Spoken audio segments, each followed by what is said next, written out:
सुजाता कांबळे, मी dentist आहे. दिवसातून म्हणजे 2 वेळा ब्रश करणं हे म्हणजे ऍक्च्युली चांगलं आहे की ते दातांना डॅमेज करतं. लहान मुलांमध्ये दातांची काळजी करणे किती महत्वाचे आहे, कारण ते तर पडणारच आहे. एजमध्ये जे ब्रेसेस घालणे ते योग्य आहे का, आणि त्याची गरज का पडते? ब्रेसेस दात वगैरे काढल्याने त्यांची दृष्टी वगैरे म्हणजे नजर कमी होते. त्याचं दुखणं जे आहे ना ते सहन करण्याच्या पलीकडचं असतं. लिंबाची काडी वगैरे युज करणं ना हे पहिलेच्या फार पूर्वीच्या काळी ही प्रकार होते, पद्धत होती. लवंगाचं तेल लोक आणतात, कापसामध्ये करतात आणि ते ठेवतात. किडलेला दात दुखत नाही तर त्याला ट्रीट करायची गरज नाही. तुम्ही एकदा प्रेग्नेंट राहता तेव्हा तुमचे गायनकेही तुम्हाला डेंटल ट्रीटमेंट करण्यासाठी परमिशन देत नाही. भांडी घासल्यासारखे दात घासू नये.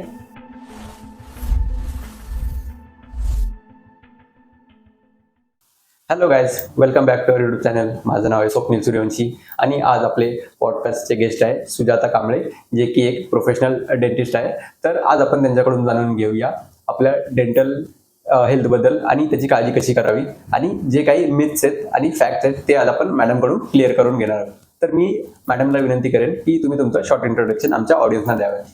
हॅलो, नमस्कार. मी डॉक्टर सुजाता कांबळे, मी डेंटिस्ट आहे. माझं डेंटिस्ट्रीचं शिक्षण मी नायर हॉस्पिटल डेंटल कॉलेजमधून केलेलं आहे आणि साधारणतः या फील्डमध्ये मी गेल्या 19-20 वर्षापासून प्रॅक्टिस करत आहे. ओके, तर पुढचा हा प्रश्न आहे की तुम्ही डेंटिस्ट बनवायचं कसं ठरवलं, की तुम्हाला लहानपणापासून तुमचं स्वप्न होतं? नाही, असं काही प्लॅन नव्हतं की मला डेंटिस्टच बनायचं आहे. नॉर्मली लहान मुलांचे कसे स्वप्न असतात की मी हे बनणार, असं बनणार, तसं बनणार. तसे माझे पण बरेच काय काय होतं. विमान बघितलं की मला पायलट्स बनायचं असायचं. स्पेस विषयी गोष्टी बघितल्या की मला ॲस्ट्रॉनॉट्स बनायचं असायचं. पण जसं पुढे पुढे हळूहळू शिक्षण पुढे जात राहिलं, मग लक्षात आलं की बाबा इथे मार्गदर्शन भेटत नाहीये ना, पायलट्स याच्यात ना ॲस्ट्रॉनॉट्स होण्यासाठी काय लागतं. त्या काळामध्ये माझे आई वडील तेवढे पण एज्युकेटेड नव्हते की ते मला ते मार्गदर्शन करतील वगैरे असं. आणि मग नंतर आपल्या एंट्रन्स एक्झाम झाल्या, 10th रिझल्ट लागला, 12th लागला, एंट्रन्स झाली. पण एवढं डोक्यात होतं की आपल्याला एक तर डॉक्टर व्हायचं नाही तर इंजिनियर व्हायचं. कारण ज्या वेळेस आम्ही त्या शाळेमध्ये होतो तेव्हाचा तो कालावधी, तो ट्रेंड होता की मुली जर छान शिकल्या तर त्या जाणार डॉक्टरला, आणि मुलं जर छान शिकले तर ते जाणार इंजिनियरला. आणि माझी फॅमिली जी आहे ती पूर्ण एज्युकेटेड आहे. तर आमच्या घरामध्ये ऑलमोस्ट सगळी मुलं इंजिनियर आहेत आणि ऑलमोस्ट सगळ्या मुली डॉक्टर. सो तो ऑलरेडी आयुर्वेदिक आहे, गायनेक आहे माझी मोठी बहीण. मग आता एक फील्ड राहिली होती डेंटिस्ट्री. माझ्याकडे MBBS पण ऑप्शन होतं. माझा पहिल्याच राऊंडला नंबर लागलेला MBBS ऑप्शन होतं, पण कॉलेज होतं धुळ्याचं. आणि त्यावेळेस वडील तयार नव्हते त्या कॉलेजला मला पाठवायला, की तिथे हॉस्टेलची व्यवस्था नाहीये, हे नाहीये, मग मुलगी राहणार कशी. या सगळ्या गोष्टींमुळे ऍक्सिडेंटली मी डेंटिस्ट्रीमध्ये आले, कारण हे ऍक्च्युली मुंबईत होतं, त्यामुळे हे जास्त फिजिबल होतं. सो म्हणून मग त्या पद्धतीने मग मी डेंटिस्ट झाले. असं. नाईस. तर माझा हा क्वेश्चन आहे पुढचा, की तुम्ही डेंटिस्ट फील्ड कशी चूज केली, आणि म्हणजे कोणाला एंटर करायचं असेल तर त्यांनी काय एक्झाम द्यावे लागतात, कसं काय आहे ते? ओके, डेंटिस्ट्री ही जी फील्ड आहे ही मेडिकलच्या याच्यामध्ये येते. ओके, सो तुम्हाला 10th नंतर PCB किंवा PCMB असे ग्रुप तुम्हाला घ्यावे लागतात. म्हणजे बेसिकली तुम्हाला सायन्स स्ट्रीमला जावं लागतं. सायन्स स्ट्रीममध्ये तुम्ही PCB घ्या किंवा PCMB घ्या. ओके, सो त्याच्यानंतर तुमच्या एंट्रन्स एक्झाम होतात. महाराष्ट्र CET असते, नीट असते, ऑल इंडिया एक्झाम्स असते. इंजिनिअरिंगसाठी आता JEE आहे. तसं आमच्या वेळेस महाराष्ट्र CET आणि एम्स वगैरे या एक्झाम्स होत्या. 12th एक्झाम झाल्यानंतर या एंट्रन्स एक्झाम द्याव्या लागायच्या, आणि मग त्यानंतर आपलं त्याच्यामध्ये स्टेट मेरिट लिस्ट नंबरवरती नंबर यायचा, आणि त्याप्रमाणे मग राऊंड्स व्हायचे, आणि मग तुम्ही डिसाईड करू शकायचं की तुम्हाला MBBSला जायचं आहे की डेंटिस्ट्रीला जायचं आहे की आयुर्वेदिकला जायचं आहे की होमिओपॅथिकला जायचं आहे. त्या फॅकल्टीजसाठी सीट अलोकेटेड असतात की एवढ्या मुलं MBBSला जाणार, एवढे BDSला जाणार. मग जिथे आपला नंबर लागेल तिथे आपण जाऊ शकतो. तर आताही सेम तेच आहे, तसंच आपल्याला जावं लागतं. नीट थ्रू मोस्ट प्रॉबेबली सध्या जावं लागतं. ओके, जे डेंटिस्टचं ड्युरेशन आहे म्हणजे किती इयर्स असतं ते? हां, तर डेंटिस्ट्रीचं जे एज्युकेशन ड्युरेशन आहे तर 4+1 आहे. म्हणजे 4 वर्ष तुम्हाला शिकायचं असतं, प्लस 1 वर्ष तुम्हाला त्या हॉस्पिटलमध्ये इंटर्नशिप करायची असते. ओके, त्याच्यामध्ये सगळं रुरल असतं. आउटसाईड तुम्हाला जावं लागतं. 1-2 महिना तुम्हाला तिथे प्रॅक्टिस करायला लागते, तुमची सर्व्हिस द्यावी लागते, असं आहे. सो 4+1चा त्यांचा करिक्युलम आहे BDS साठी. आणि यानंतर जर तुम्हाला पोस्ट ग्रॅज्युएशन करायचं आहे, अगेन तुम्हाला पुन्हा एक एंट्रन्स एक्झाम द्यायची आहे. ती एंट्रन्स एक्झाम क्रॅक झाल्यावरती पुन्हा 2 ते 3 वर्षाचं तुमचं पुढचं हे आहे. 3 वर्षाचं असं, परत पुन्हा +1 इयर तुम्हाला तिथे सर्व्हिस द्यावी लागते. Okay nice. तर आता आपण आपल्या मेन टॉपिक कडे येऊया, डायरेक्ट क्वेश्चन घेऊया. तर मला प्रश्न असा आहे की लोकांना डेंटिस्ट कडे जायचं म्हणजे पेन वाटतं, पण खरं सांगायचं तर दातांची हेल्थ म्हणजे लक्झरी आहे की नेसेसिटी आहे? छान प्रश्न आहे हा. ऍक्च्युली पेन यासाठी वाटतं, फिअर ऑफ अननोन. त्यांना त्या वस्तूंचं, त्या इन्स्ट्रुमेंटची ही भीती असते. राईट. आणि सर्वात मोठी भीती असते की तोंडात इंजेक्शन देणार. ते कमरेवर इंजेक्शन घेतेवेळी आपल्याला घाबरायला होतं, मग तोंडात देणार म्हटल्यावर ते ऑलरेडी बिचारे घाबरलेले असतात. बरोबर. भले आजूबाजूच्यांकडून त्यांनी ऐकलेलं असतं की अरे माझा असा दात काढला किंवा असं झालं, तर ते सुद्धा ते ऐकून आलेले असतात. त्यामुळे ते बिचारे अँशियस असतात. बरं, या गोष्टी कुठल्याही ऍडमध्ये किंवा शाळेमध्ये शिकवल्या जात नाही. Right. ते इन्स्ट्रुमेंट त्यांनी पाहिलेले नसतात, त्यामुळे लोक येण्यासाठी घाबरतात असं आहे. आणि तुम्ही जर म्हणाल डेंटल ट्रीटमेंट करणं ही नेसेसरी आहे की लक्झरी आहे, so it's not at all luxury. हे नेसेसरी आहे, ही आपली गरज आहे. आपल्या शरीराचा प्रत्येक भाग जो आहे तो इम्पॉर्टंट आहे. जसं किडनी म्हणा, लिव्हर म्हणा, हार्ट म्हणा, ब्रेन म्हणा, त्याचप्रमाणे दातही तेवढाच महत्त्वाचा आहे. हे सगळे ऑर्गन्स एकमेकांवरती डिपेंड आहेत. त्यामुळे डेंटल ट्रीटमेंट करणं ही नेसेसिटी आहे असं मी तुम्हाला म्हणेन. ओके. तर दिवसातून म्हणजे 2 वेळा ब्रश करणं हे म्हणजे ऍक्च्युली चांगलं आहे की ते दातांना डॅमेज करतं? हां, तर दिवसातून 2 वेळा ब्रश करणं हे खूप जरुरी आहे. कारण जेव्हा केव्हा आपण खातो तर आपल्या तोंडातले ॲसिड्सने किंवा जे काही फूड पार्टिकल्स राहतात तर प्लाक फॉर्मेशन तयार होतं. ओके, सो त्या प्लाकमध्ये बॅक्टेरियाज असतात. ते 24 आवर्स तिथे ते बॅक्टेरियाज असतात आणि त्याच्यामुळे काय होतं की तोंडाला दुर्गंधी येते किंवा कॅव्हिटीज होऊ शकतात. त्यामुळे आम्ही काय सांगतो की सकाळी उठल्यावरती ब्रश करा आणि रात्री झोपायच्या अगोदर करा. सो आता 2 वेळा ब्रश का करायचा? रात्रभर आपण जेव्हा झोपतो तेव्हा आपल्या तोंडामध्ये सलायवा म्हणजे तोंडातली थुंकी याचं प्रमाण कमी असतं आणि त्यामुळे ह्या बॅक्टेरियाजना काम करायला भरपूर वेळ मिळतो. ते खूप चांगलं कॅव्हिटी तयार करू शकतात आणि ते होऊ नये, त्यांना आपण अटकाव करावा, यासाठी सकाळी उठल्या उठल्या आम्ही सांगतो की तुम्ही ब्रश करा. म्हणजे ते गेले. त्याच्यानंतर रात्री काय करायचं, तर दिवसभरचं जे आपण काही खातो ते फूड पार्टिकल्स इकडे तिकडे अटकलेले असतात, कारण 17 वेळा आपण ब्रश घेऊन फिरू शकत नाही सगळ्या जागी. म्हणून रात्री झोपायच्या अगोदर पण एकदा ब्रश करणं जरुरी आहे. आणि ब्रश हे साधारणतः 2 ते 3 मिनिटंच करायला हवं. त्याच्या टेक्निक्स असतात, त्या तुम्हाला डेंटिस्टकडे जेव्हा तुम्ही येणार तेव्हाच तुम्हाला त्या कळणार. तुम्हाला कुठल्याही ॲडमध्ये किंवा शाळेमध्ये पण हे शिकवत नाही. सो त्यामुळे जर तुम्ही प्रॉपर वेने 2 ते 3 मिनिटं तुम्ही ब्रश केला ना, तर तुमच्या 2 वेळा दात घासून तुमच्या दातांचं नुकसान होणार नाही. कारण की मी आता बघितलं ना की त्याच्यामध्ये पण अल्ट्रा सॉफ्ट आणि हार्ड ब्रश असतात. मग ते हार्ड ब्रश डॅमेज करतात. मला डेंटिस्टने सांगितलेलं की अल्ट्रा सॉफ्ट ब्रश यूज कर म्हणून. नाही, मोस्टली अल्ट्रा सॉफ्ट ब्रश आम्ही कोणाला सांगतो ज्यांच्या पेरडॉन्टल सर्जरीज झालेल्या आहेत किंवा ज्यांचे फ्रॅक्चर्स वगैरे झालेले असतात आणि मग त्यांना तिथे लॅसरेट व्हायला नको, जखम व्हायला नको, अशा केसेसमध्ये आम्ही त्यांना सांगतो की तुम्ही अल्ट्रा सॉफ्ट ब्रश यूज करा. पण नॉर्मली तुम्ही चांगल्या एखाद्या नामांकित कंपनीचा सॉफ्ट ब्रिसलचा ब्रश वापरला तरीही चालणार आहे. ब्रश तुमचा सॉफ्ट असायला पाहिजे, पण brushing technique is most important. ते तुम्ही तेव्हा तुमच्या डेंटल क्लिनिकमध्ये जाल, तुमच्या डेंटिस्टकडे जाल, तेच तुम्हाला प्रॉपर एक्सप्लेन करू शकतील. मोठ्यांसाठी ब्रशिंग टेक्निक वेगळी आहे, लहान मुलांसाठी वेगळी आहे. त्यामुळे त्या टेक्निक्स तुम्हाला दुसरीकडे कुठे नाही, तुम्हाला डेंटिस्टकडे गेल्यावरतीच ते कळेल. ओके. सो त्या पद्धतीने तुम्ही ब्रश कराल तर तुमच्या दातांचं नुकसान होणार नाही. Okay, nice. चारकोल टूथपेस्ट आणि व्हाईटनिंग प्रोडक्ट खरंच काम करतात का, की हे सोशल मीडियाचा एक फक्त ट्रेंड आहे? तर याविषयी मी असं म्हणेल की चारकोल टूथपेस्ट आणि व्हाईटनिंग ट्रीटमेंट या तुम्ही डेली यूज करू नये. कारण चारकोल टूथपेस्टमध्ये काय आहे, नाही म्हटलं तरी त्याच्यामध्ये अब्रेझिव्स आहेत. सो तुम्ही ते डेली जर तुम्ही यूज कराल तर तुमचे दात अपग्रेड होतील, म्हणजे झिजतील. ओके, दात घासले जातील, वरचं इनॅमल त्यांचा वेअर अँड टेअर होईल. सो डेली तुम्ही यूज करू नका. महिन्यातून एखाद दुसऱ्या वेळेस तुम्ही केलं तर ते चालेल. व्हाईटनिंग ट्रीटमेंट म्हणाल तर तुम्ही प्रॉपर डॉक्टरांकडून करून घ्याल तर ते जास्त चांगलं राहील. काउंटरवरती जे व्हाईटनिंगचे किट मिळतात त्याने जर केलं आणि ते बरोबर नाही झालं तर तुमच्या दाताला टीथ सेन्सिटिव्हिटी होऊ शकते. सेन्सिटिव्हिटीचा प्रॉब्लेम होऊ शकतो. Same with charcoal toothpaste. जर तुम्ही चारकोल टूथपेस्ट कंटिन्युअस वापरत असाल, ओके, सो हा प्रॉब्लेम तुम्हाला कालांतराने फेस करावा लागणार आहे. तुम्हाला दातांची सेन्सिटिव्हिटी होणार आहे. आणि या दोन्हीही गोष्टी एक्सटेन्सिव्ह स्ट्रेनसाठी चांगल्या आहेत. म्हणजे दाताच्या वरचे जे दात डबे आहेत ते जाण्यासाठी ठीक आहे. त्यामुळे महिन्यातून एखाद दुसऱ्या वेळेस वापरलं ठीक आहे, पण मी नेहमीसाठी ते रेकमेंड करणार नाही. ओके. तर आता खूप लोक असा विचार करतात की माझे दात मजबूत आहेत तर मला डेंटिस्टची गरज नाही. तर हा विचार किती धोकादायक आहे? नाही, हा विचार ॲब्सोल्युटली धोकादायक आहे.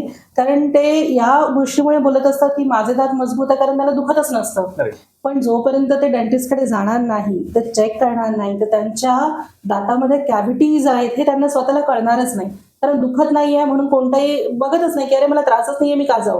बरोबर. पण रुटीन डेंटल चेकअप जर तुम्ही केलं तर तुमचं डेंटलच्या कॅव्हिटीज ज्या आहेत त्या तुम्हाला कळतील. जर कमी प्रमाणात असेल तर ते सिमेंट किंवा सिल्वर फिलिंग करून वगैरे आपण ते वाचवू शकतो. आणि जेव्हा दुखणार तेव्हा मग आपल्याला ॲडव्हान्स ट्रीटमेंट करावी लागते. त्यामुळे हा जो समज आहे की माझे दात मजबूत आहेत आणि मला डेंटिस्टकडे जायची गरज नाही, हा खूप धोकादायक आहे. आणि नॉट ओन्ली दात, हिरड्यांचं सुद्धा आरोग्य मेंटेन ठेवणं हे खूप जास्त महत्त्वाचं आहे.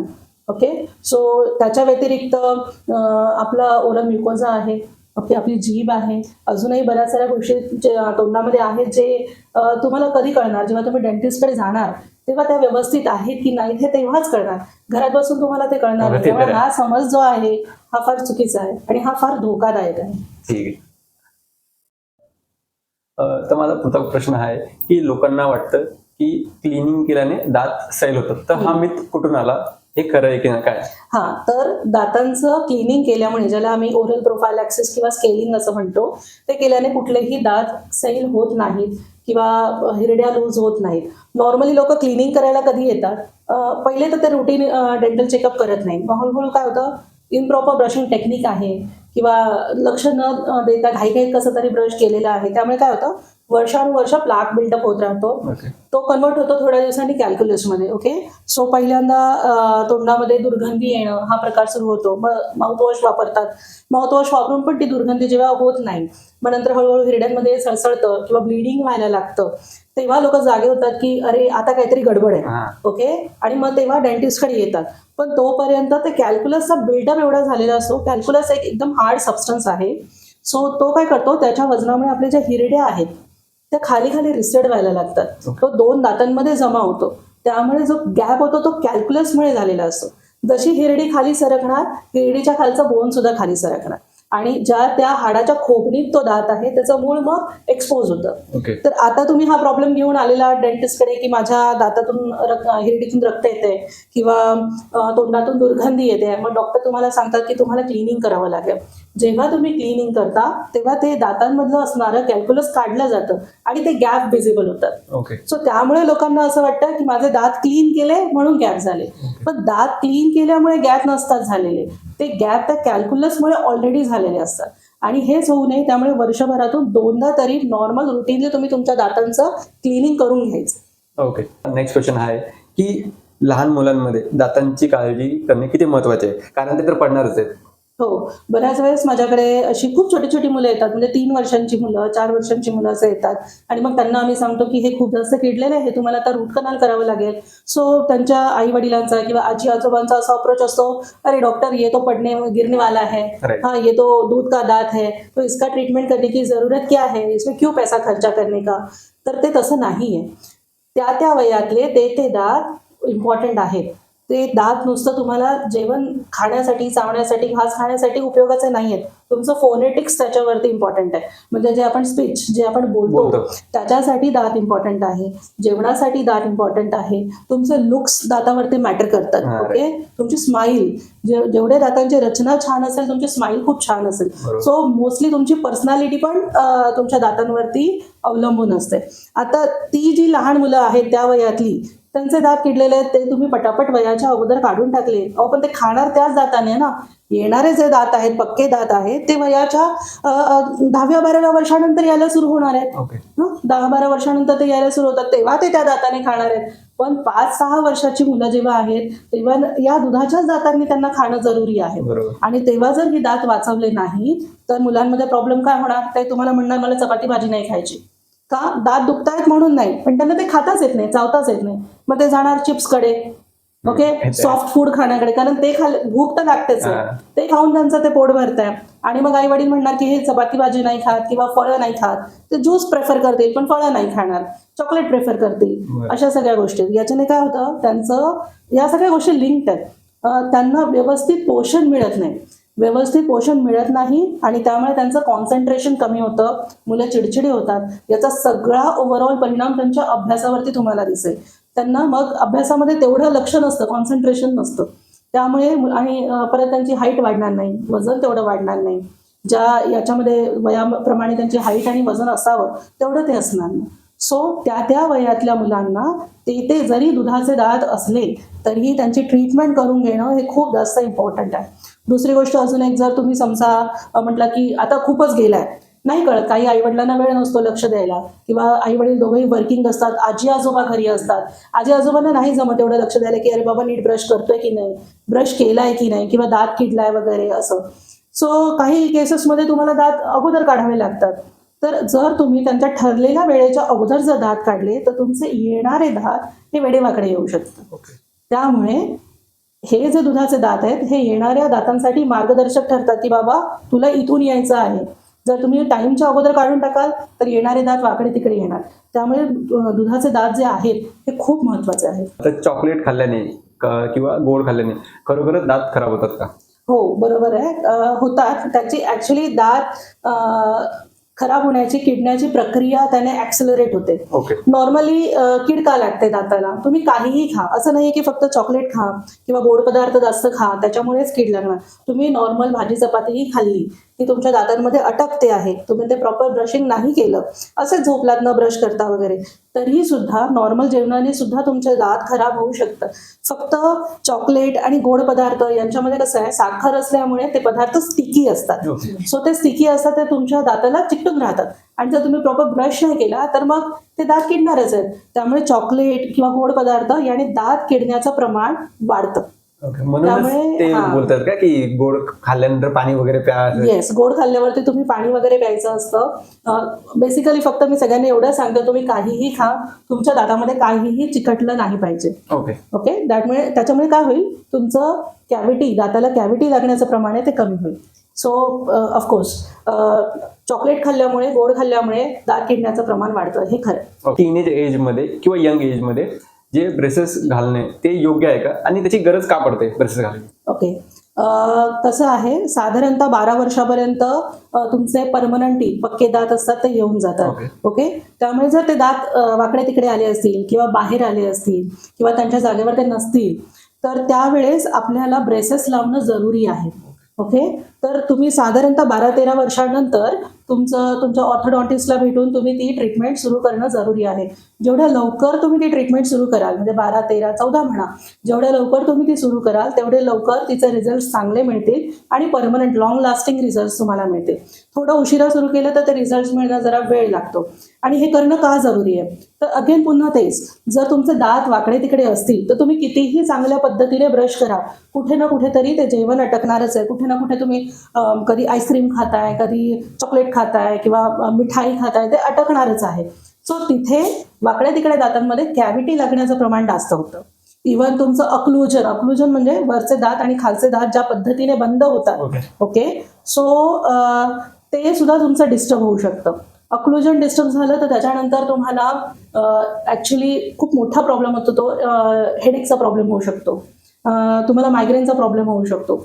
तुम्ही जाणार डॉक्टरकडे, डॉक्टर मला हेडेक होत आहे, मला मायग्रेन होत आहे, ते बिचारे मायग्रेनच्या गोळ्या देणार, हेडेक देणार, पण प्रॉब्लेम असतो दातांचा, कारण ते वर खाली झालेले आहेत, वाकडे तिकडे झाले. सो जेव्हा तुम्ही ब्रेसेस लावा, तुमचे ऑर्थोडॉन्टिस्ट मेक शुअर करतात की ऑक्लुजन व्यवस्थित सेट व्हावं, प्रॉपर सेट व्हावं.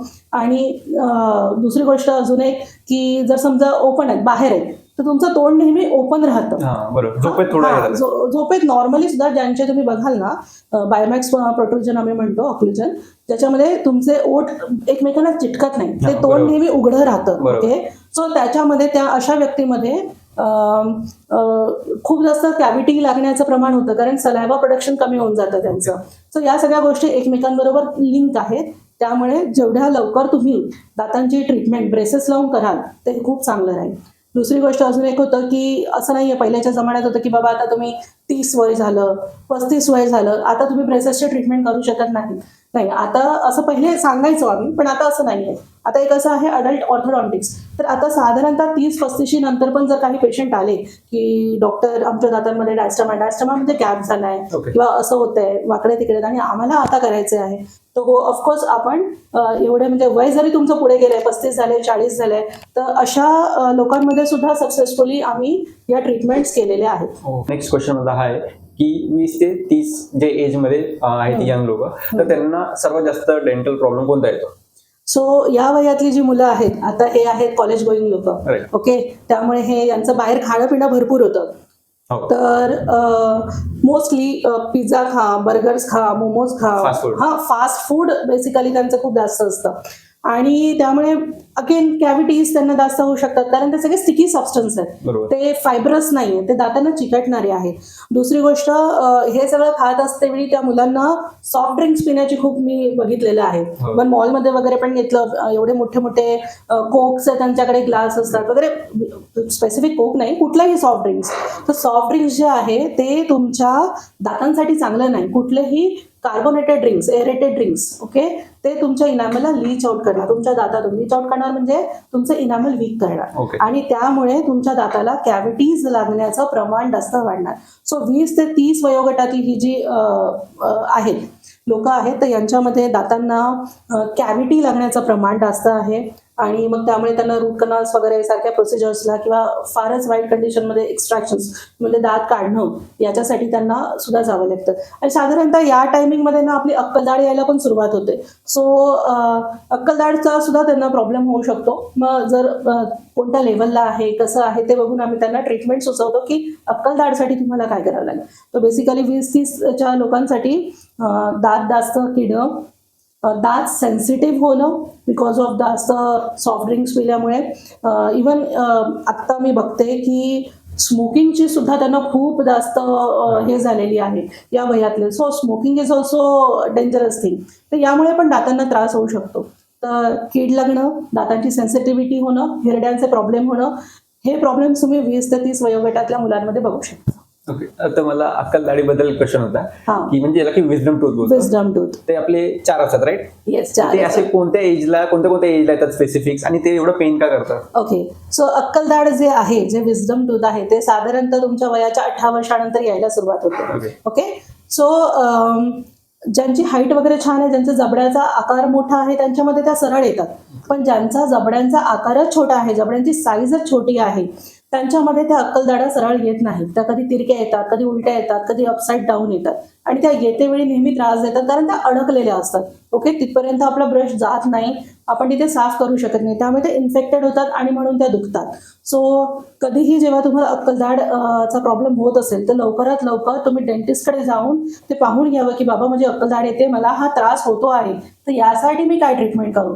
सो तुमचं एक OPG घेऊन, एक्सरेज घेऊन जर तुम्हाला डॉक्टर सांगतील की आता हे आपल्याला सर्जिकली काढावं लागेल, प्रॉपरली इरप्टेड असेल म्हणजे प्रॉपरली आलेलं असेल आणि जर किडलेला वगैरे असेल तर नॉर्मल एक्स्ट्रॅक्शन्स होऊ शकतात. पण जर ते वाकडे तिकडे दातांमध्ये इम्पॅक्टेड आहे, हाडांमध्ये अडकलेले आहे, तर मग मात्र आपल्याला सर्जिकल एक्स्ट्रॅक्शनसाठी जावं लागतं.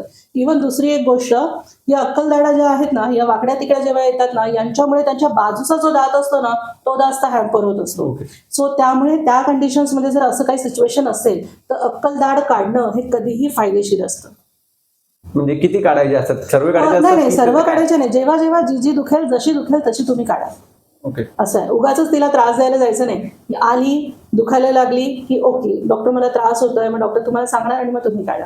आणि अशा 4 अक्कलदाढ्या असतात. त्यांचं असं पर्टिक्युलर एज नाही म्हणजे असं सांगता येणार, पण साधारणतः 18 नंतर ते यायला सुरू होतं. मग त्यांचा यायचा असा क्रम आहे का, म्हणजे 1 इयर नंतर 2 इयर नंतर असं काय? नाही नाही, कधी कधी तर असं होतं 2-2 दाढ्या एकत्र येतात दोन्ही बाजूंच्या, कधी कधी वरच्या खालच्या एकत्र येतात. तर त्यामुळे त्या कंडिशन्समध्ये मग जे काही प्रॉब्लेम असेल तसं ते बघून आम्ही त्यांना सांगतो की बाबा रे, हे तुम्ही काढा, तुमच्या जबड्याची साईज जी आहे ती छोटी आहे, नंबर ऑफ टीथ जास्त आहे, या अक्कलदाढीमुळे तुम्हाला पुढच्या दाताला त्रास होणार आहे, तर त्यामुळे तुम्ही हे काढलेलं जास्त बरं राहील. आता क्वेश्चन हा आहे की अक्कलदाढ काढल्यामुळे काही साईड इफेक्ट्स वगैरे होतात का आपल्याला? नाही नाही, अक्कलदाढ काढल्यामुळे असे काहीही साईड इफेक्ट्स होत नाही. तुम्हाला जेवायला वगैरे काहीही त्रास होत नाही. त्याच्या अगोदरचे 2 मोलर्स असतात, त्यामुळे तुम्ही ते व्यवस्थित खाऊ शकतात. पण अक्कलदाढा बऱ्याच वेळेस असं बघण्यात आलेलं आहे की त्याच्यामुळे त्रासच जास्त होतो, त्यामुळे त्या काढलेल्या या कधीही चांगल्या असतात. ओके, तर आता खूप लोक असं बोलतात की दात वगैरे काढल्याने त्यांची दृष्टी वगैरे म्हणजे नजर कमी होते, हे खरं आहे का? नाही नाही, ही पूर्वापार चालत आलेली खूप चुकीची समजूत आहे. पहिलेच्या काळात कसं व्हायचं ना की आपले आजी आजोबा पणजोबा त्यांचं जेवण जे होतं ते खूप चांगलं होतं, फायब्रस होतं. ओके, सो त्यांचे दात, इव्हन कॅल्शियम त्यांच्या शरीरात खूप चांगलं होतं, त्यामुळे त्यांचे दात ना लवकर पडायचे नाही. तो साधारणतः जेव्हा ते वयस्कर व्हायचे म्हणजे 60ला 70ला वगैरे ते जाणार तेव्हा त्यांचा दात पडायचा सुरुवात व्हायची. बरोबर. ओके, तर आता जेव्हा हे तुमचं वय होतं तेव्हा एक एक ऑर्गन्स आता एवढ्या वर्षांपासून काम करतात, कुठे ना कुठेतरी हॅम्पर होतच. तर ते वयानुसार त्यांची दृष्टी कमी झालेली असते, पण त्या वयात जाऊन दात काढलं आणि मग त्यामुळे असं होतं की दात काढलं म्हणून माझी दृष्टी कमी झाली. तर तो समज तसा पूर्वापार चालत आला, पण ऍक्च्युली तसं नाहीये. दाताला सप्लाय करणारी नस ही पूर्णपणे वेगळी आहे, मेंदूमध्ये त्याचं ओरिजिन वेगळं आहे, आणि डोळ्यांना सप्लाय करणारी नस हे सुद्धा पूर्णपणे वेगळी आहे, त्याचं मेंदूमध्ये ओरिजिन वेगळं आहे. बरं, या दोन्ही नर्व्स एकमेकांना क्रॉसही होत नाही. Okay. त्यामुळे यांचा दात काढल्यामुळे माझी नजर कमकुवत झाली हे पूर्णपणे मिथ आहे, हे पूर्णपणे अजिबात सत्य नाही आहे. So you need not to worry. आता माझा क्वेश्चन हा आहे की जेव्हा आपला इथे दाढ किंवा पेन होते तर आपल्या ब्रेन मध्ये खूप म्हणजे जास्त हे होतं, असं बोलतात ना, सनसन होतं किंवा राग येतो, आणि मग ते नस कनेक्टेड आहे की काय आहे त्याचं? हा, तर आता बघा, जे आपल्याला दातांना सप्लाय करणारी नस आहे ती पूर्ण आपल्या ब्रेन मधूनच उगम पावते ना. तर जेव्हा तुमचं कॅव्हिटी होते तिथे पस फॉर्मेशन होतं, तर ते पस जो फॉर्म झालेला आहे तो त्या नर्व्स वरती प्रेशर टाकतो, आणि त्यामुळे ते इलेक्ट्रिक सिग्नल तसे जातात की बाबा मला, कारण प्रेशर आलं ना त्या नर्व्स वर, त्यामुळे मग ते दुखतंय, त्यामुळे तुम्हाला कान दुखतोय असं वाटणार, बरोबर. डोकं दुखतंय असं वाटणार. पण बेसिकली प्रॉब्लेम तो दाताचा असतो. ते दाताची जर ती कॅव्हिटी तुम्ही क्लीन केली, पूर्ण जी काही त्याची प्रॉपर ट्रीटमेंट आहे ती केली, तर हा प्रॉब्लेम तुमचा सॉल्व्ह होणार. सो इट इज नॉट असं की दातामुळे माझ्या डोक्याला काही प्रॉब्लेम झालाय वगैरे, असं असं काही नाही. कारण की त्याच्यामुळे सिम्पटम्स आहेत. तेव्हा ते पेन होतं ना, तर खूप राग येतो, आणि असं वाटतं की कुणाला तरी मारावं. ते दाताचं दुखणं जे आहे ना ते सहन करण्याच्या पलीकडचं हा, असतं. actually. बरं, एक गंमत म्हणजे काय असते की दिवसभर हा दुखतच नाही. हा, रात्री. जेव्हा रात्री आपण झोपायला बरोबर. जाणार तेव्हा हा सुरू होतो दुखायला. Right. कारण तो जो पर्स आहे, आपण खाली जेव्हा झोपतो तर ग्रॅव्हिटेशनल फोर्सने पर्स खाली खेचला जातो. त्या नसवरती प्रेशर येतं, आणि त्या प्रेशरमुळे तुम्हाला सिम्पटम्स ट्रिगर होतात आणि दिसायला म्हणजे दुखायला सुरुवात होते. Okay, nice. की 30 ते 40 वयानंतर गम प्रॉब्लेम्स किंवा दातांमध्ये ब्लिडिंग होणं हे नॉर्मल आहे की एक अलर्ट सिग्नल आहे? नाही, हे ऍक्च्युअली नॉर्मल नाही आहे, हा अलर्ट सिग्नल आहे. जर तुमच्या हिरड्यांमधून, तुमच्या गम्समधून ब्लिडिंग होत आहे तर त्या सांगतायत की बाबा रे, मी आजारी आहे, माझ्याकडे बघा. ओके, सो जेव्हा हा प्रॉब्लेम होतो तेव्हा मगाशी मी सांगितल्याप्रमाणे तुम्हाला डेंटिस्टकडे जाऊन तुमच्या हिरड्या क्लीन करणं जरुरी आहे. दुसरी गोष्ट, तुमच्या हिरड्यांचा आणि डायबिटीजचा खूप जवळचा संबंध आहे. जेव्हा हे हिरड्यांमध्ये जेव्हा असं ब्लिडिंग होतं, कारण ते इन्फ्लेम्ड झालेले असतात, तिथे भरपूर कॅल्क्युलस साठलेलं असतं, इन्फ्लमेशन भरपूर जास्त असतं, त्यामुळे तिथे बॅक्टेरियाज भरपूर जास्त असतात. सो नॉर्मली जेव्हा असे केसेस येतात ना तेव्हा डायबिटीस असण्याची शक्यता 99% असते. ओके, सो हिरड्या आणि डायबिटीस हे एकमेकांना लिंक आहे. दुसरी गोष्ट, तुमचं हिरड्यांचं आरोग्य मेंटेन ठेवणं हे खूप जरुरी आहे, कारण 30 ते 40 या वयामध्ये तुम्ही म्हणताय, पण हा प्रॉब्लेम आहे ना आजकाल आम्ही लवकर सुद्धा बघतो. म्हणजे 25 ते 30 वर्षाचे जे आहेत त्यांच्यामध्ये पण हा प्रॉब्लेम होतोय. हिरड्यांमधून रक्त येते किंवा हिरड्या सुजलेल्या आहेत, तर हा खूप मोठा वास्ट वयोमान आहे ज्याच्यामध्ये हा प्रॉब्लेम आम्ही बघतो, आणि तो बघायलाच म्हणजे तो लवकरात लवकर सॉल्व्ह करायला पाहिजे. दुसरी गोष्ट, या सुजलेल्या हिरड्या किंवा ब्लिडिंग होणं याला आमच्या भाषेमध्ये आम्ही म्हणतो पायरिया, पेरिओडॉन्टायटिस. ओके, सो जसा पेरिओडॉन्टायटिसचा डायबिटीसशी संबंध आहे तसाच हार्ट रिलेटेड इश्यूज पण होऊ शकतात. ओके, सो हे जे म्हणजे मी आत्ताच एक रिसर्च पेपर वाचलेला, त्याच्यामध्ये म्हणजे असं होतं की जे हिरड्यांमध्ये सुजल्यावरती जे बॅक्टेरिया सापडले, ते जे हार्ट अटॅकने पेशंट्स गेलेले आहेत त्यांच्या हार्टमध्ये ते बॅक्टेरियाज वगैरे सापडलेले आहेत, त्यांचं ऑटॉप्सी केल्यानंतर वगैरे केलेलं आहे, तो संबंध जवळचा आहे. इवन हार्ट अटॅक येण्याच्या अगोदर सुद्धा तुम्हाला ती एक साईन असू शकते की माझ्या हिरड्यांमध्ये सळसळतंय किंवा माझ्या खालच्या दातांमध्ये दुखतंय. ओके, सो हिरड्यांमध्ये जर ब्लिडिंग होत असेल किंवा सळसळत असतील किंवा काहीही त्रास होत असेल, तो घरच्या घरी त्याला रिपेअर करायला तुम्ही जाऊ नका. तुम्ही लवकरात लवकर डेंटिस्टकडे जाऊन त्याची ट्रीटमेंट करून घ्या, हे जास्त फायदेशीर ठरेल. आता माझा नेक्स्ट क्वेश्चन हा एज रिलेटेड आहे की 40 ते 50 एज नंतर दातांचं पिवळं होणं किंवा सेन्सिटिव्हिटी वाढणं हे एजिंग प्रोसेस आहे की चुकीच्या सवयींचा परिणाम आहे? मी काही प्रमाणात हे दोन्हीमुळे होतं असं म्हणेन. एजिंग प्रोसेस पण आहे, दुसरी गोष्ट चुकीच्या सवयीमुळे आहे. जास्त तर चुकीच्या सवयीमुळे आहे. दात पिवळे का होतात? नॉर्मली आपल्या इंडियन पॉप्युलेशनमध्ये दातांचा रंग हा ओपिक व्हाईट आहे, म्हणजे साधारणतः पिवळसर आहे, एकदम असा ब्राईट व्हाईट असा नाही. तर इनॅमल जे असतं आपलं दातांचं, वरती जो क्राऊन असतो इनॅमल, त्याच्या आतलं पोर्शन डेंटिन आणि त्याच्या आतमध्ये पल्प म्हणजे दातांची नस. सो इनॅमल जे आहे ते ट्रान्सपरंट आहे. आतमधलं जे डेंटिन आहे ते पिवळसर रंगाचं असतं. ज्याचा इनॅमलचा थिकनेस खूप चांगला त्याचे दात जास्त पिवळसर दिसणार नाही, पण ज्याच्या इनॅमलचा थिकनेस कमी झाला त्याचे दात पिवळसर दिसण्याला सुरुवात होते.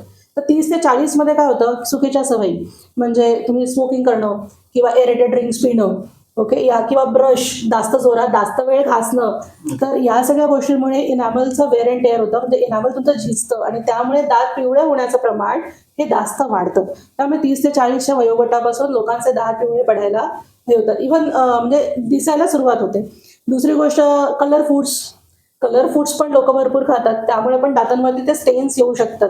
तर पिवळेपणा नेमका कशामुळे आला आहे हे तुम्ही जेव्हा डेंटिस्टकडे जाल तेव्हा तुम्हाला कळेल, आणि मग ते कशामुळे झालेलं आहे तो प्रॉब्लेम आपण ते कॉजवरती आपण काम केलं तर तो पिवळेपणा आपण थोड्याफार प्रमाणामध्ये रिव्हर्स करू शकतो. माझा आता नेक्स्ट क्वेश्चन हाच आहे की लोकांना वाटतं की माझा दात पिवळा आहे तर तो मजबूत आहे, तर हा समज बरोबर आहे की अयोग्य आहे? नाही, हा समज अयोग्य आहे. कारण जर आपण इंडियन पॉप्युलेशनमध्ये पाहिलं तर आपले दात पिवळे नसतात, आपले दात ऑफ व्हाईट असतात. Okay, slightly milky tooth type असं, म्हणजे तसा त्यांचा कलर असतो. Okay, milky white, sorry. तर पिवळे नक्की दात कशामुळे झालेले आहेत, त्याला 2-3 कारणं आहेत, त्यामुळे ते तुम्हाला पाहणं जरुरी राहील. बऱ्याच गोष्टी आहेत ज्याच्यामुळे तुमचे दात पिवळे होऊ शकतात, त्यामुळे दात पिवळे असणं म्हणजे मजबूत असणं हे एकदम चुकीचं आहे. नेक्स्ट क्वेश्चन हा आहे की चहा, कॉफी आणि सिगरेट तर यामधून सर्वात जास्त काय आपल्या दातांना नुकसान करतात? चहा, कॉफी आणि सिगरेट यामध्ये जर तुम्ही बघायला जाल तर मी सांगेल या तिन्ही गोष्टी धोकादायक आहेत, नुकसानकारक आहेत.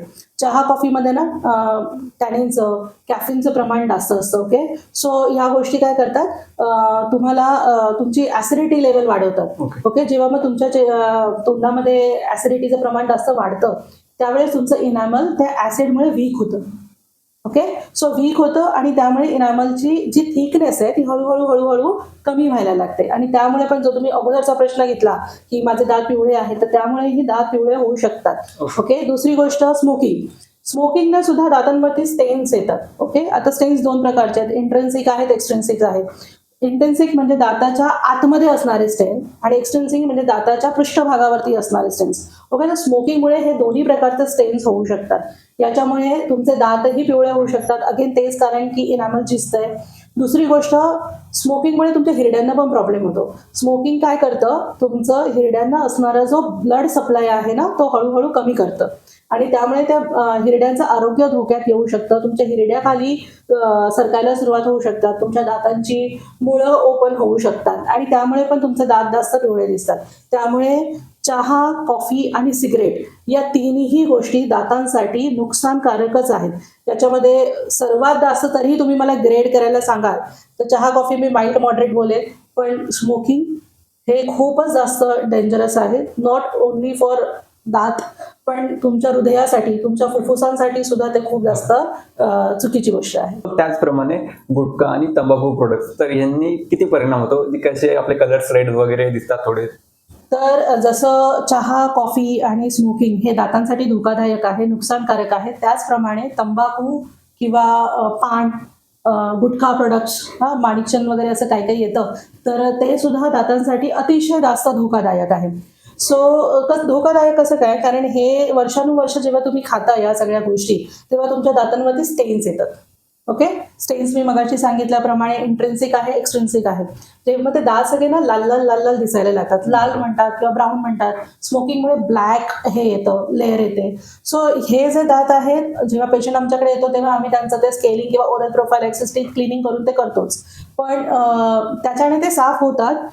एक्सट्रिन्सिक स्टेन तुमचे जातील, पण दातांच्या आतमधले जे स्टेन्स आहेत ते ह्या कुठल्याही प्रोसिजरने साफ होत नाहीत. त्याच्यासाठी तुम्हाला मग व्हाईटनिंग ट्रीटमेंट वगैरेच करावी लागणार, तर नुसत्या स्केलिंगने ते साफ होत नाही. पण गुटखा खाणं किंवा पान, तंबाखू खाणं हे कधीही धोकादायक राहील. जस्ट फक्त दातांसाठी नाही म्हणत, इव्हन बाकीच्या गोष्टी पण आपल्या हे आहेत. तर ह्या सगळ्या गोष्टी वर्षानुवर्ष जर तुम्ही वापरत असाल तर पुढे कॅन्सर होण्याचं प्रमाण सुद्धा, म्हणजे तुम्ही कॅन्सरच्या दरवाजावरती उभे आहात. ओके, असं समजूनच चालायचं. त्यामुळे ह्या सवयी चहा, कॉफी, स्मोकिंग, पान, तंबाखू, गुटखा हे जेवढं तुम्ही कमी कराल, बंद कराल, हे तुमच्या ओव्हरऑल दाताच्या हेल्थसाठी खूप चांगलं आहे. नेक्स्ट क्वेश्चन हा आहे की स्ट्रेस आणि दातांचा काय संबंध आहे? खरंच स्ट्रेसमुळे दात घासले जातात का? हो, हे एकदम बरोबर आहे. स्ट्रेस आणि दातांचा ना खूप जवळचा संबंध आहे. जेव्हा एखाद्या व्यक्तीला स्ट्रेस म्हणा, मग तो कुठलाही असो, फिजिकल स्ट्रेस म्हणा, मानसिक म्हणा, इमोशनल स्ट्रेस म्हणा, याच्यामुळे काय होतं माहिती आहे, स्पेसिफिकली रात्रीच्या वेळेस दात एकमेकांवरती खूप जास्त क्लेंच करून लोक झोपतात किंवा रात्री तुम्हाला टक टक टक टक टक टक असा आवाज येईल. ओके, सो या सगळ्या गोष्टींमुळे काय होतं, दात झिजले जातात. इवन हिरड्या ज्या आहेत त्या तुमच्या हळूहळू खाली रिसेट व्हायला सुरुवात होते, दातांची मुळं ओपन होतात, सेन्सिटिव्हिटी होण्याचा शक्यता असते. इवन तुमची झोपही पूर्णपणे शांतपणे ती होत नाही. मग हा जो प्रॉब्लेम सॉल्व्ह करायचा असेल तर मग काय करावं लागणार, तर तुम्हाला स्ट्रेस मॅनेज करावा लागणार. ओके, स्ट्रेस मॅनेज करण्यासाठी तुम्हाला ब्रीदिंग एक्सरसाइज करावी लागेल, तुम्हाला मेडिटेशन करावं लागेल, तुम्हाला सोशल मीडियापासून थोडंफार दूर जावं लागेल. कंटिन्युअस मोबाईल तुम्ही घेऊ शकत नाही घेतला तर जास्त चांगलं राहील. आणि कधीतरी ना उपवास करावा लागेल या सोशल मीडियाचा, की आज मी माझा फोन वापरणार नाही. सो तुमचा स्ट्रेस त्या पद्धतीने कमी होईल. दुसरी गोष्ट, जर हे सगळं करूनही तुम्हाला तो प्रॉब्लेम होतोच आहे, कटकट कटकट होतच आहे दातांमध्ये, त्याला आम्ही ब्रक्सिझम म्हणतो, दात जेव्हा झिजतात. सो याला ट्रीटमेंट आहे. तुम्हाला प्रॉपर नाईट गार्ड तुमचं डेंटिस्ट बनवून देते. सो ते नाईट गार्ड जर तुम्ही घातले तर तुमच्या दातांचं नुकसान होणार नाही. ओके, म्हणजे ते घालून झोपायचं. हां, येस, ते घालून रात्रीचं तुम्हाला ते झोपावं लागणार, कारण मोस्टली रात्रीच स्ट्रेसमुळे प्रॉब्लेम होतो. दात एकमेकांवरती लोक खूप जास्त क्लेंच करतात किंवा ते एकमेकांवरती घासले जातात. तर ऑफकोर्स स्ट्रेस आणि दात घासले जाणं यांचा खूप जवळचा संबंध आहे. फ्लॉसिंग आणि माउथवॉश याकडे भारतीय लोक दुर्लक्ष का करतात? पहिली गोष्ट म्हणजे त्यांना अवेअरनेसच नाही आहे. फक्त एवढंच माहिती आहे की ब्रश आणि टूथपेस्ट ब्रश करणं एवढंच माहिती आहे. ना शाळेत कधी शिकवलं गेलं आहे, ना टी व्हीवर त्या ॲडमध्ये कधी सांगितलं गेलं आहे की तुम्ही फ्लॉसिंग करा, हे करा. माउथवॉशची ॲड ते करतात. पण बऱ्याच वेळेस लोक काय करतात, रात्रीच्या वेळेस टूथब्रश करणं टाळतात, दुर्गंधी येते, माउथवॉश करतात आणि झोपून जातात. पण नुसतं माउथवॉश करणं हे ॲडिक्वेट नाही आहे. तुम्हाला पहिले दात घासावेच लागणार आणि त्याच्यानंतर तुम्ही माउथवॉश केलं तर चालेल. फ्लॉसिंगचं म्हणाल तर कसं आहे की सगळ्याच ठिकाणी तुमचा टूथब्रश जाऊ शकत नाही. तुम्ही कितीही चांगल्या पद्धतीने ब्रश करा तरी काही लोकेशन्स असे असतात जिथे ब्रश जाऊ शकत नाही, तिथे अडकलेले अन्नकण निघू शकत नाही. तर त्या गोष्टींसाठी तुम्हाला फ्लॉसिंग करणं जरुरी असतं. पण हे कधी आपल्याला शिकवलेलंच गेलं नाहीये किंवा आपल्याला माहितीच नाहीये. त्यामुळे काही समाजातले थर असे आहेत, सो ते लोक फ्लॉसिंग किंवा माउथवॉश वापरत नाही. पण काही लोक आहेत आताही जे आता एज्युकेटेड झालेले आहेत, ज्यांना कळतंय की नाही आपल्याला इथे ब्रश नाही होणार नाही, तर ते फ्लॉसिंग करतात. तर मिक्स पॉप्युलेशन आहे. काही लोक फ्लॉसिंग आणि माउथवॉश वापरतात, काही लोक फ्लॉसिंग आणि माउथवॉश वापरत नाही. नेक्स्ट क्वेश्चन हा आहे की तुम्हाला दिसतं का की अर्बन लाईफस्टाईल म्हणजे शहरी आणि गाव जे आहेत ना, तर त्याच्यामध्ये डेंटल हेल्थमध्ये मोठा फरक का असतो? एवढा फरक आहे. कारण अर्बन लाईफस्टाईलमध्ये बघाल ना, तर इथल्या मुलांना म्हणा किंवा यंगस्टर्सला म्हणा, फास्ट फूड हे खूप इझिली अवेलेबल आहे. ओके, सो फास्ट फूड खाण्याचं प्रमाण त्यांचं जास्त असल्यामुळे त्यांच्या दातांना कॅव्हिटीज किंवा गम्स रिलेटेड प्रॉब्लेम्स त्यांना जास्त दिसतात as compare to rural lifestyle. रुरलमध्ये कसं आहे ना की जर तुम्ही खूपच खेडोपाडी असाल तर फास्ट फूड तुम्हाला एवढे इझिली अवेलेबल होत नाही. आणि त्यामुळे जेव्हा त्यांना भूक लागते त्या मुलांना, तर आजूबाजूला झाडांवरची फळं आहेत, ते फळं खात. नेक्स्ट क्वेश्चन हा आहे की दात दुखले की लोक कसे पेन किलर घेऊन ते ठीक करतात पेन किलर दातासाठी, मग ते योग्य आहे की नाही? ओके, सो दात जर तुमचा फार दुखतो आहे आणि रात्रीवरची वेळ वगैरे आहे, डेंटिस्ट तुमच्या अवेलेबल नाही आहे वगैरे, तेव्हा एखाद्या वेळेस घरात असलेलं एखादं पेन किलर घेतलं किंवा मेडिकलमध्ये ऑन काउंटर जाऊन तुम्ही मेडिसिन घेतलं तर ते एखाद्या वेळेस ठीक आहे. पण सारखी त्याची सवय लावणं चुकीचं आहे. कारण दात दुखतोय तर तो सांगतोय की अरे बाबा मी आजारी आहे, माझ्याकडे बघ. सो तुम्हाला डेंटिस्टकडे जाऊनच माझा दात का दुखतो आहे डॉक्टर हे जाऊन समजावून घेऊन त्याची ट्रीटमेंट करणं हे जवळ आहे. जर तुम्ही फक्त गोळ्या औषधच घेत असाल तर ते काय होतंय, आजचं मरण उद्यावरती ढकललं जात आहे. कारण सुरुवातीला दात पहिल्यांदा कधी दुखणारच नाहीये. जेव्हा दाताचं इन्फेक्शन खूप जास्त होणार आहे तेव्हा तो दात दुखणार आहे. त्यामुळे घरात थांबून घरगुती रेमेडीज करणं म्हणजे वेळ वाया घालवणं आहे. किंवा मेडिकलमध्ये जाऊन की बाबा माझा दात दुखतोय, मला गोळी द्या, तर त्याच्यामध्ये वेळ वाया घालवत न बसता तुम्ही डेंटिस्टकडे जाऊन त्या दाताची ट्रीटमेंट करून घेणं हे कधीही फायदेशीर राहणार आहे.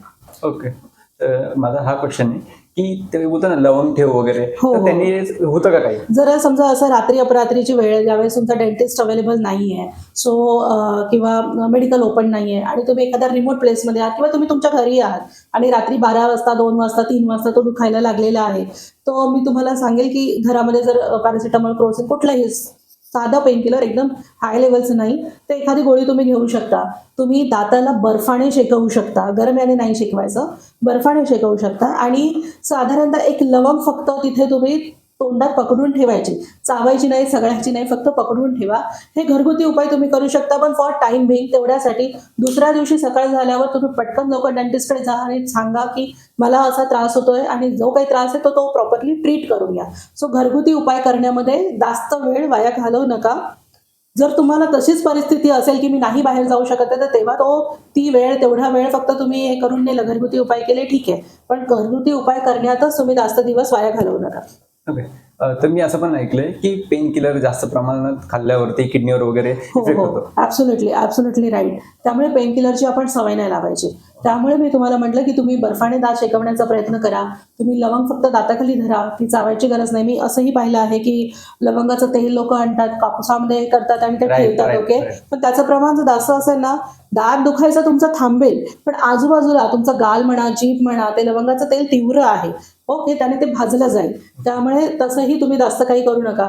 दुसरी गोष्ट, आमच्याकडे एक पेशंट आलेले ज्यांनी आपलं नेलपेंट रिमूव्हर असतं ना, ओके, सो त्यांनी नेलपेंट रिमूव्हर दातामध्ये टाकलेलं कारण ते थंड होतं.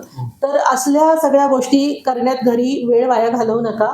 तुम्ही ठीक आहे, रात्रीची वेळ आहे, अडचणीची वेळ आहे, त्यावेळेस तुम्ही बर्फाने शेकलं, त्यावेळेस एखादी पेनकिलर घेतली तर चालेल, आणि पण लवकरात लवकर डॉक्टरकडे जाऊन ते ट्रीटमेंट, तो दात तो ट्रीट करून घ्या. हे कधीही जरुरी राहील. किडलेला दात दुखत नाही तर त्याला ट्रीट करायची गरज नाही असं लोक का मानतात? बरोबर.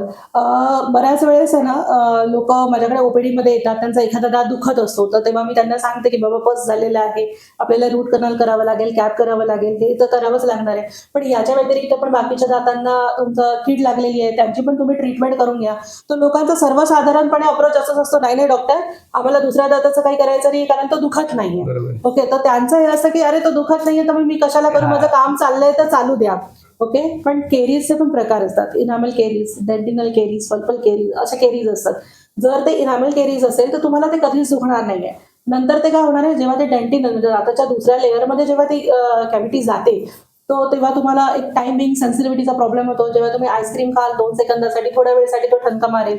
जेवण अडकलं त्या कॅव्हिटीमध्ये, जेवण तुम्ही टूथपिकने काढून टाकलं, तेवढ्यापुरतं तेवढं तुमचा आराम होईल, असं आहे. तर त्यामुळे ती वेळ मारून नेली जाते. त्यांना त्यांच्या लाईफस्टाईलमध्ये प्रॉब्लेमच होत नाही ना, रोजची दैनंदिन कामं ती लोक व्यवस्थित करू शकतात. बरोबर. त्यामुळे कुठे त्यांना अडचणच निर्माण होत नाही. त्यामुळे लोक अशा कॅव्हिटीजकडे दुर्लक्ष करतात, पण ते इथेच चुकतात. जर ही कॅव्हिटी तुम्ही लवकरात लवकर तुम्ही रिस्टोर केली नाही, ती क्लीन केली नाही, दात रिस्टोर केला नाही, तर हीच कीड पुढे जाऊन नसपर्यंत जाणार, पल्पल इन्फेक्शन होणार आणि तोच दात तुम्हाला रूट कनाल करावा लागणार. ओके. त्याच्यासाठी मोठी ॲडव्हान्स ट्रीटमेंट करावी लागणार. त्यामुळे जेव्हा डेंटिस्ट तुम्हाला सांगताय की बाबा रे, हा तर दात तुमचा करायचाच आहे, पण दुसरे दात पण व्हेंटिलेटरवर आहे, दुसरे दात पण तुमच्या कीड लागलेली आहे, Right. तर ते सुद्धा ट्रीट करून घ्या. ते सुद्धा ट्रीट करून घेणं तेवढंच जरुरी आहे. तर माझा नेक्स्ट क्वेश्चन असा आहे की आपल्याला दातांना फिट ठेवण्यासाठी कोणत्या बेसिक सवयी लाईफ लॉंग वापरल्या पाहिजेत, म्हणजे पाळायला हवेत? ओके, खूप चांगला प्रश्न आहे. सर्वात महत्त्वाचं म्हणजे 2 वेळेस ब्रश करणं. दुसरी गोष्ट, पाणी भरपूर पिणं. तुमच्या जेवणामध्ये फायबरयुक्त जेवणाचं पदार्थांचं प्रमाण वाढवणं. इन बिटवीन स्नॅकिंग कमी करणं. लंच, ब्रेकफास्ट आणि डिनर यांमध्ये जे आपण मध्ये मध्ये खातो, मंचिंग करतो, ते मंचिंग तुम्ही कमी करा. ते तुमच्यासाठी जास्त चांगलं राहील. नुसतं ब्रश करून फायदा नाही. तुम्ही जिथे गरज आहे तिथे फ्लॉसिंग करा, माउथवॉशचा वापर करा, आणि ताज्या भाज्या आणि फळं हे जेवढं तुम्ही चांगलं खाल फास्ट फूडपेक्षा, तर लाईफ लॉंगमध्ये दातांचं आरोग्य चांगलं राहण्यासाठी तुम्हाला हेल्प होईल. Okay okay. तर माझा नेक्स्ट क्वेश्चन हा आहे की प्रेग्नेन्सी दरम्यान डेंटल केअर महत्त्वाचं का असतं आणि बाळावर त्याचा काय परिणाम होतो? हो, खूप चांगला प्रश्न हा सुद्धा. प्रेग्नन्सी दरम्यान तुम्ही डेंटल केअर करणं हे खूप जास्त जरुरी असतं. कारण प्रेग्नन्सीमध्ये होतं काय, ॲक्च्युली खूप सारे हार्मोन्स वरखाली तुमचे होत असतात. Right. ओके, सो त्यामुळे हिरड्यांचा प्रॉब्लेम होणं, म्हणजे हिरड्यांना सूज येणं किंवा ब्लिडिंग होणं हे खूप जास्त पाहिलं जातं प्रेग्नेंट लेडीजमध्ये. इव्हन त्यावेळेस कॅव्हिटीज पण असतात, त्या पण दुखायला भरपूर सुरुवात होते. तो प्रेग्नन्सी दरम्यान तुम्ही प्रॉपर रुटीन चेकअप करायला पाहिजे, तुमच्या हिरड्या क्लीन करायला पाहिजे. हिरड्या जर तुमच्या क्लीन असतील ना, तर तुमची प्रेग्नन्सी खूप जास्त चांगली सुरळीत जाते. कारण नॉर्मली 8व्या-9व्या महिन्यात आम्ही बघतो की बायकांना हिरड्या सळसळणं, त्याच्यातून रक्त येणं, दुर्गंधी येणं किंवा हिरड्या दुखणं हा प्रकार खूप होतो आणि ॲक्च्युली ते पेरिडॉन्टाइटची सुरुवात झालेली असते. दुसरी गोष्ट, याच्यामुळे त्यांना लेबर पेन लवकर होऊ शकतात. Okay. म्हणजे बाळाचा जन्म ठराविक कालावधीमध्ये न होता त्याच्या अगोदर होण्याचे चान्सेस सुद्धा असतात. त्यामुळे प्रेग्नन्सीमध्ये दातांचं नीट आरोग्य सांभाळणं हे खूप जास्त जरुरी असतं. दुसरी गोष्ट, त्या आईने, ती आई काय खाते हे सुद्धा खूप जास्त इम्पॉर्टंट असतं तिच्या बाळासाठी. कारण त्याच वेळेस त्या बाळाचं डेंटिशन कसं असेल, त्याचं दात कसं असेल हे तेव्हाच ठरलं जातं. जर आई व्यवस्थित कॅल्शियमयुक्त, फ्लोराईड्सयुक्त वगैरे असं चांगल्या भाज्या वगैरे खात असेल तर बाळाचे दात पण खूप चांगले असतील. ओके, पण आई जर खूप जास्त फास्ट फूड खाते तर त्यांना जे दात तयार होण्यासाठी, बाळाच्या तोंडात दात तयार होण्यासाठी जे घटक, जे मिनरल्स पाहिजे, जे न्यूट्रिएंट्स पाहिजे ते त्या बाळाला मिळणार नाही. त्यामुळे जन्मतःच म्हणा किंवा थोडंसं पुढे गेल्यानंतर त्या बाळाला दाताचे प्रॉब्लेम होऊ शकतात. त्यामुळे प्रेग्नन्सीमध्ये नॉट ओन्ली दात पण हिरड्यांची सुद्धा काळजी घेणं ते त्या आईसाठी आणि त्या बाळासाठी, होणाऱ्या बाळासाठी, या दोघांसाठी पण खूप उपयोगाचं आहे. मला सांगावं असं वाटतं की नॉट ओन्ली प्रेग्नन्सीमध्ये त्या लेडीने किंवा त्या आईने तिच्या हिरड्यांची किंवा दातांची काळजी घेणं जरुरी असेल. मी ते सांगू इच्छिते की जर तुम्ही बाळ प्लॅन करताय तर बऱ्याच वेळेस असं होतं प्रेग्नन्सीमध्ये ना, आमचे हात बांधले जातात कारण आम्ही तेवढ्या हाय लेवलचे अँटीबायोटिक्स किंवा पेन किलर त्या आईला देऊ शकत नाही. तर आपल्या बाळावरती काही परिणाम नको व्हायला, किंवा डेंटल एक्सरेस तसे सेफ आहेत पण तरीही आपलं बाळ कुठल्याही रेडिएशनला एक्सपोज नको व्हायला म्हणून आम्ही most of the time dental treatment टाळण्याचा हे करतो की ते 9 महिने व्यवस्थित त्या आईचे होऊ दे, त्या बाळाची वाढ होऊ दे आणि मग आम्ही ती ट्रीटमेंट करतो. पण 9 महिने त्या आईला त्या त्रासामधून जावं लागतं. ओके, तो हे सगळं होऊ नये त्यामुळे तुम्ही जेव्हा बाळ प्लॅन करता किंवा बेबी प्लॅन करता त्याच्या अगोदरच, ते प्लॅनिंग करायच्या अगोदरच तुम्ही एकदा तुमच्या डेंटिस्टला भेटा. तुमचे जे काही छोटे मोठे दाताचे प्रॉब्लेम्स असतील तर ते प्रॉब्लेम्स तुम्ही ऑलरेडी सॉल्व्ह करून घ्या. कारण नंतर मग जेव्हा तुम्ही एकदा प्रेग्नेंट राहता तेव्हा तुमचे गायनाकेही तुम्हाला डेंटल ट्रीटमेंट करण्यासाठी परमिशन देत नाही. जरी डेंटल ट्रीटमेंट सेफ असल्या तरी आम्हीही सुद्धा ते रिस्क घेत नाही. त्यामुळे माझा तुम्हाला सांगणं राहील की प्रेग्नन्सी प्लॅन करायच्या अगोदर एक डेंटल व्हिजिट तरी तुम्ही करून घ्या आणि तुमची ट्रीटमेंट करून घ्या. नेक्स्ट क्वेश्चन हा आहे की सिनियर सिटीजनसाठी डेंचर्स शिवाय मॉडर्न ट्रीटमेंट ऑप्शन कोणते आहेत? ओके, पण खूप छान, चांगला क्वेश्चन आहे. तर सिनियर सिटीजनसाठी डेंचर्स हा एक चांगला पर्याय आहेच. पण काही काही केसेस अशा असतात ज्यांच्यामध्ये बोन एवढं रिझॉल्व्ह झालेलं असतं की त्यांच्यामध्ये ते डेंचर्स तेवढे फर्मली बसू शकत नाही. मग त्या केसेसमध्ये मॉडर्न पर्याय जर तुम्ही म्हणाल तर आम्ही त्यांना इम्प्लांट सपोर्टेड डेंचर्स किंवा implant supported prosthesis, fix dentition हे आम्ही त्यांना देऊ शकतो. तर सिनियर सिटीजन्समध्ये इम्प्लांट वापरून तुम्ही डेंचर्स आणि फिक्स ट्रीटमेंट्स वगैरे तुम्ही देऊ शकता. ओके, तर नेक्स्ट क्वेश्चन हा आहे की आता डेंटल इन्शुरन्स म्हणजे इंडियामध्ये आहे का? त्याची अवेअरनेस पण आहे का? हां, तर डेंटल इन्शुरन्स ही गोष्ट इंडियामध्ये अजून तरी नाही आलेली आहे. त्याचा अवेअरनेस तेवढा नाही आहे आणि त्याच्याचमुळे एक आम्ही बघतो की बऱ्याच वेळेस लोक डेंटल ट्रीटमेंट करायला नाही म्हणतात कारण त्यांचं तिथे इन्शुअर नसतं. तर डेंटल इन्शुरन्स असणं हे खूप जास्त जरुरी आहे. सगळ्याच केसेसमध्ये डेंटल इन्शुरन्स अप्लाय होत नाही. फ्रॅक्चर केसेस आहेत, जबड्याचे फ्रॅक्चर्स आहेत किंवा दुसरे कॅन्सर केसेस आहेत, त्याच्यामध्ये तुम्हाला इन्शुरन्स मिळेल. पण कॉस्मॅटिक ट्रीटमेंट जर तुम्हाला करायची असेल, म्हणजे तुम्हाला इम्प्लांट करायचे आहेत किंवा तुम्हाला ब्रेसेस करायचे आहे किंवा तुम्हाला कॅप लावायचे आहे, क्राऊन लावायचे आहेत, तर त्याच्यामध्ये डेंटल इन्शुरन्स नाही आहे. तेवढ्या बाबतीत आपण थोडेसे मागे आहोत. तर माझा नेक्स्ट क्वेश्चन हा आहे की तुम्ही स्वतः तुमचे दात हेल्दी ठेवण्यासाठी काय फॉलो करता? ऑफकोर्स मी मगाशी सांगितल्याप्रमाणे 2 वेळा ब्रश करणं, भरपूर पाणी पिणं, फायबरयुक्त भाज्या फळे खाणं, इन बिटवीन स्नॅक्स मी बिलकुल करत नाही.